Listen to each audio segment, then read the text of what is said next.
Então, admitindo que o canal com resposta ao impulso H de T não produz distorção, o que nós precisamos fazer?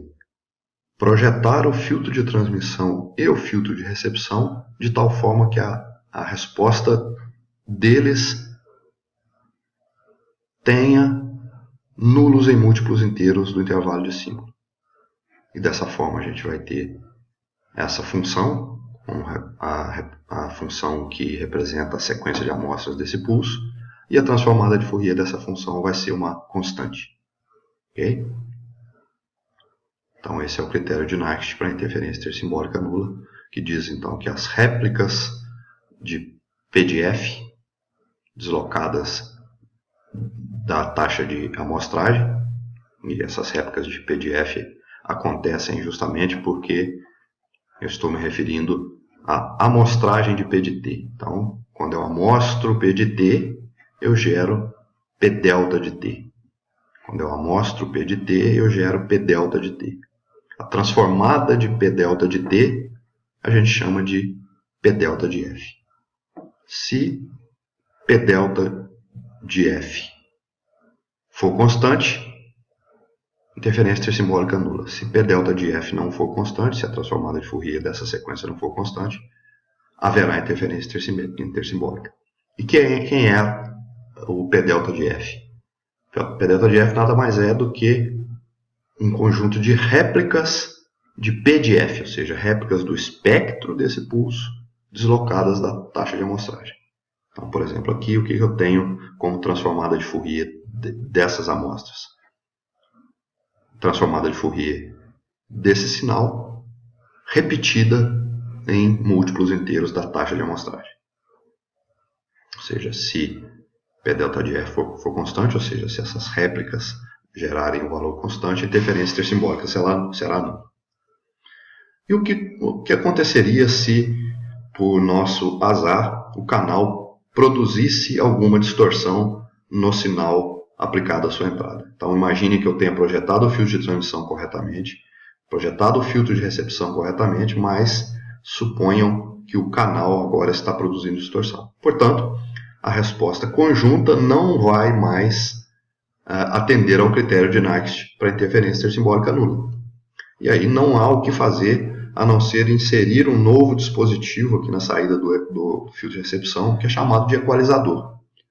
E o objetivo desse equalizador é, como está sendo representado aqui, cancelar o efeito de filtragem do canal.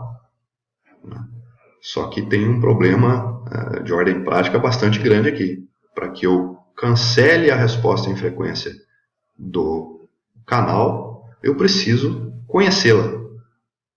Vejam que essa é a resposta de frequência, H de F, e o equalizador, que nada mais é do que um filtro, cuja resposta em frequência, por exemplo, existem vários tipos de equalizador, por exemplo, seria 1 sobre H de F.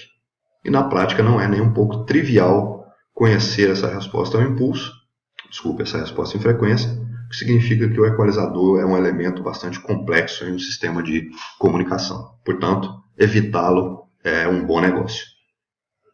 Então, voltando à situação em que nós estamos admitindo que o canal não produz distorção, quem governa a resposta em frequência do sistema, a resposta ao impulso do sistema, são o filtro de transmissão e o filtro de recepção. Então, voltamos à situação original. E aí vem um conceito, num primeiro momento, puramente geométrico, que é o seguinte. Se a transformada de Fourier do pulso P de T, que é o P de F, tiver o que nós chamamos de simetria vestigial em torno de metade da taxa de símbolos, portanto em torno de R sobre 2,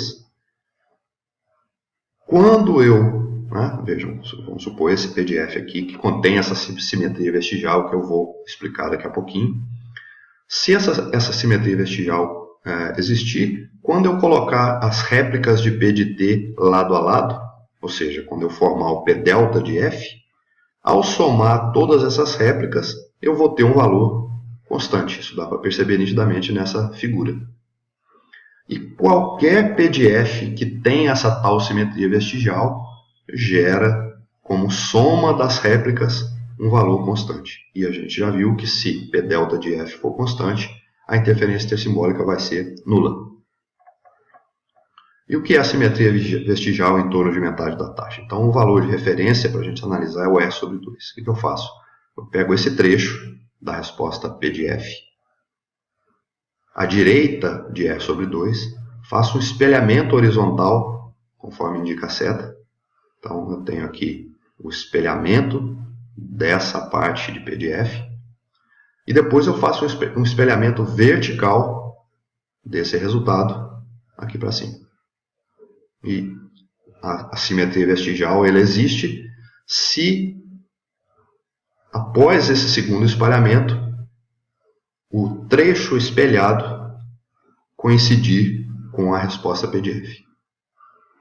Por exemplo, nesse caso, se eu fizer o espelhamento dessa parte à direita de R sobre 2, eu tenho essa, e se eu fizer o espelhamento vertical dessa, eu vou ter exatamente uma função em cima do PDF original.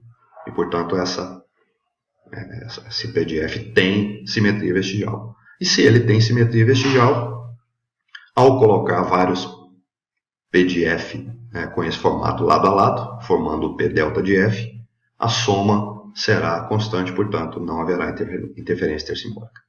Então, um critério de projeto dos fios de transmissão e recepção é projetá-los de tal forma que a resposta conjunta desses dois filtros tenha simetria vestigial.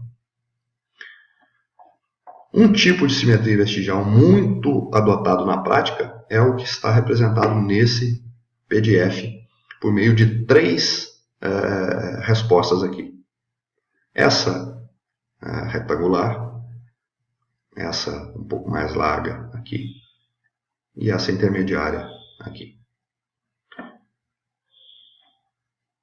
As 3 funções PDF desenhadas aqui possuem simetria vestigial, por exemplo.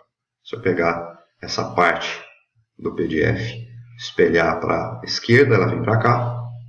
E se eu espelhar para cima, ela vai bater aqui em cima desse PDF original.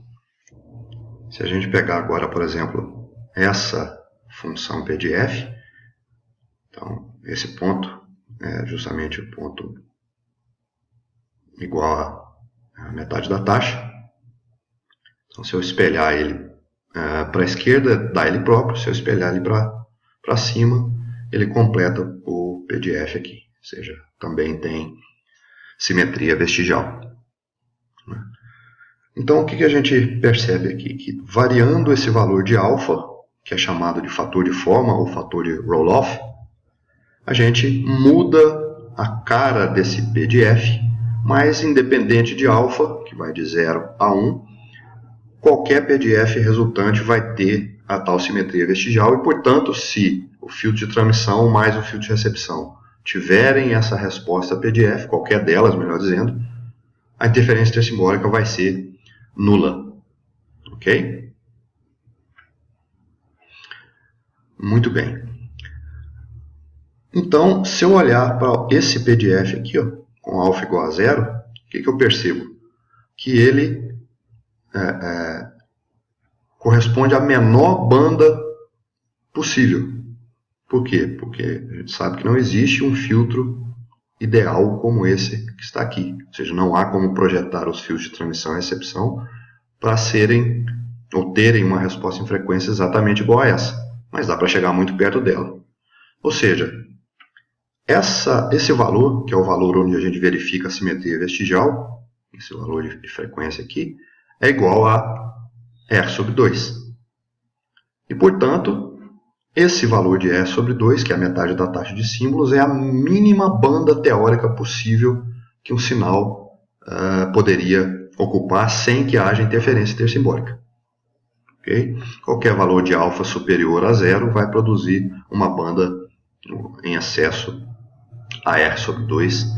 Especificamente nesse ponto aqui, eu tenho 2R sobre 2, ou seja, 2 vezes a banda mínima teórica.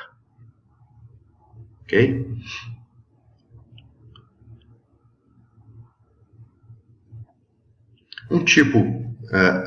Esse tipo de espectro com fatores de forma diferente, ele é chamado de espectro cosseno elevado e a sua transformada inversa de pulso cosseno elevado. Então aqui eu tenho apenas a expressão matemática desses P's de F aqui, ok?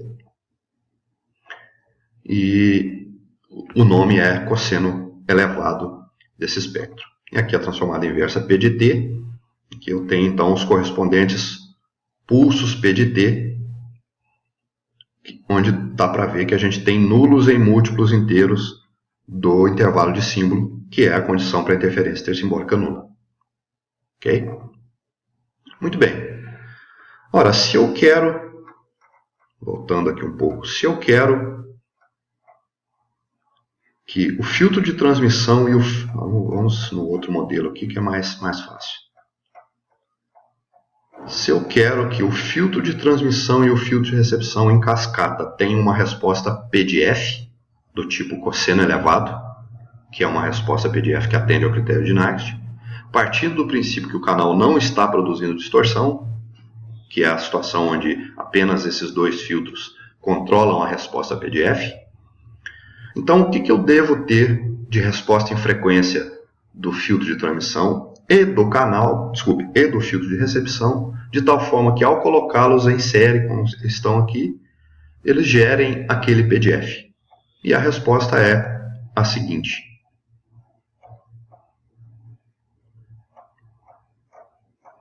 Opa, passei do ponto aqui. Se eu tenho aqui o P de F, que é o produto das três respostas em frequência, filtro de transmissão, canal e filtro de recepção. Então, se a resposta do canal não interfere, eu passo a governar P de F apenas por G de F e por C de F. Vamos supor que eu queira, então, ter dois filtros idênticos, de tal forma que o produto das suas respostas em frequência seja o P de F. Ora, se eu colocar aqui raiz de P de F e aqui raiz de P de F, partindo então do princípio que esse cara aqui não produz distorção, então a resposta P de F vai ser governada pela associação de raiz de P de F com raiz de P de F, que dá P de F. E aí eu tenho então finalmente a conclusão de que a resposta em frequência do filtro de transmissão é raiz do formato P de F que eu desejo. E se o formato que eu desejo foi nomeado de espectro cosseno elevado, significa que esse filtro de transmissão e esse filtro de recepção vai ter um espectro do tipo raiz de cosseno elevado, uma resposta do tipo raiz de cosseno elevado. Então, na prática, é muito comum usar esse filtro raiz de cosseno elevado, então está ele aqui, ou seja, a magnitude da resposta em frequência do filtro de transmissão, ela tem resposta igual a raiz de P de F, e assim também o filtro de recepção. E a fase? A fase deve ser linear apenas, mas ela não tem grande influência no resultado no seguinte sentido, desde que ela seja linear, ela não vai provocar nenhuma distorção adicional àquela que eu estou projetando. Ok? E diferentes fases lineares apenas vão produzir diferentes atrasos, ou seja, eu tenho liberdade no projeto do filtro de recepção e do filtro de transmissão do ponto de vista de atraso, desde que, do ponto de vista de magnitude, eu atenda a essa situação aqui. Tanto a magnitude da resposta em frequência do filtro de transmissão quanto do filtro de recepção são idênticas e são iguais à raiz de P de F, onde P de F é chamado de cosseno elevado, portanto esses filtros são chamados de filtro raiz de cosseno elevado.